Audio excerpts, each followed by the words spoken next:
সিলেটে আজ যত সময় ক্রিকেট হয়েছে তার চেয়ে বেশি সময় নষ্ট হয়েছে বৃষ্টি ও আলোক স্বল্পতায়। ক্রিকেটের এমন অনুপযোগী পরিবেশেও কিছুটা স্বস্তি দিয়েছে বাংলাদেশের ব্যাটিং। পিছিয়ে থেকে দিন শুরু করা টাইগাররা দিন শেষ করেছে ১৭ রানে এগিয়ে থেকে। এদিন ৩ উইকেট হারালেও ভালোভাবেই ম্যাচে ফিরেছে স্বাগতিকরা। তৃতীয় দিন শেষে নিজেদের দ্বিতীয় ইনিংসে ৫৭ ওভারে ৪ উইকেট হারিয়ে ১৯৪ রান করেছে বাংলাদেশ। দুই অপরাজিত ব্যাটার নাজমুল হোসেন শান্তর সংগ্রহ ৬০ রান আর জাকের আলীর ২১ রান। ৬ উইকেট হাতে নিয়ে বাংলাদেশের লিড এখন ১১২ রানের। আগের দিনের ১ উইকেটে ৫৭ রান নিয়ে আজ তৃতীয় দিনের খেলা শুরু করে বাংলাদেশ। দিনের শুরুতেই হানা দেয় বৃষ্টি, এতে বেশ কিছু সময় নষ্ট হয়।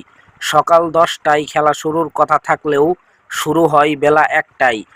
আগের দিনের দুই অপরাজিত ব্যাটার মাহমুদুল হাসান জয় এবং মমিনুল হক আজ ব্যাটিংয়ে নেমে ভালোই শুরু করেছিলেন। দুজনের জুটির রান ৫০ ছাড়াই।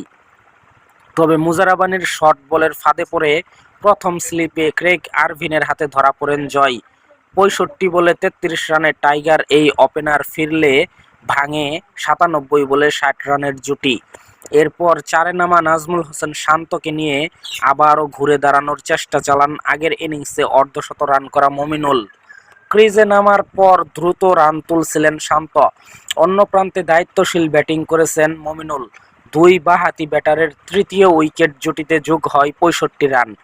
৩৪তম ওভারে ভিক্টর নাউচির শেষ বলে উইকেট কিপার মায়োভোর হাতে ক্যাচ দিয়ে ফেরেন মমিনুল। সাজঘরে ফেরার আগে তার ব্যাট থেকে এসেছে ৮৪ বলে ৪৭ রান। চা বিরতির আগ মুহূর্তে বাংলাদেশের বিপদ বাড়ান মুশফিকুর রহিম। মুজারাবানির অফ স্টাম্পের বাইরের বলে খোঁচা মেরে স্লিপে ধরা পড়েন মুশফিক। এবারও সেই ক্রেগ আরভিনের বিশ্বস্ত হাত ক্যাচ লুফে নিতে ভুল করল না।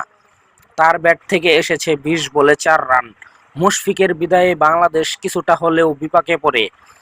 তবে জাকের আলী সেই ক্ষতে প্রলেপ দেওয়ার চেষ্টা করেন।